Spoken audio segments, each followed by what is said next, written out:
ఎన్ని గుండెలు. ఒక గ్రామంలో నారయ్య సిద్ధయ్య అనే ఇద్దరు పేద రైతులు ఉండేవారు. ఒకనాడు సిద్ధయ్య సంతకు పోతుండగా నారయ్య అతన్ని ఏం కొనబోతున్నావని అడిగాడు. ఆవును కొనేందుకు పోతున్నట్టు చెప్పాడు సిద్ధయ్య.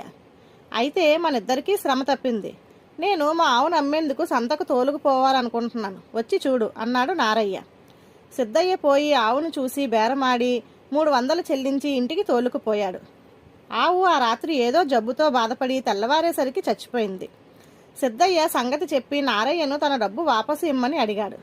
నారయ్య అందుకు ఒప్పుకోలేదు. సిద్ధయ్య అతన్ని వెంట పెట్టుకొని గ్రామాధికారి దగ్గరకు పోయాడు. నారయ్య, ఆవు అంత హఠాత్తుగా చచ్చిపోయిందంటే దానికి లోగడనే నయం కాని వ్యాధి ఉండి ఉంటుంది. నువ్వు సాటివాణ్ణి ఇలా మోసగించడం క్షమించరానిది. ఆ 300 సిద్ధయ్యకు తిరిగి ఇచ్చేయి అన్నాడు గ్రామాధికారి. నారయ్య ఇందుకు అంగీకరించలేదు. గ్రామాధికారి ఒక క్షణం ఆలోచించి, నారయ్య, ఒకవేళ నేనే ఆవును కొని ఇలా నష్టపోయి ఉంటే ఏం చేసేవాడివి అని అడిగాడు. గ్రామాధికారులైన తమకు అసలు ఆవును అమ్మడానికి నాకెన్ని గుండెలు అన్నాడు నారయ్య.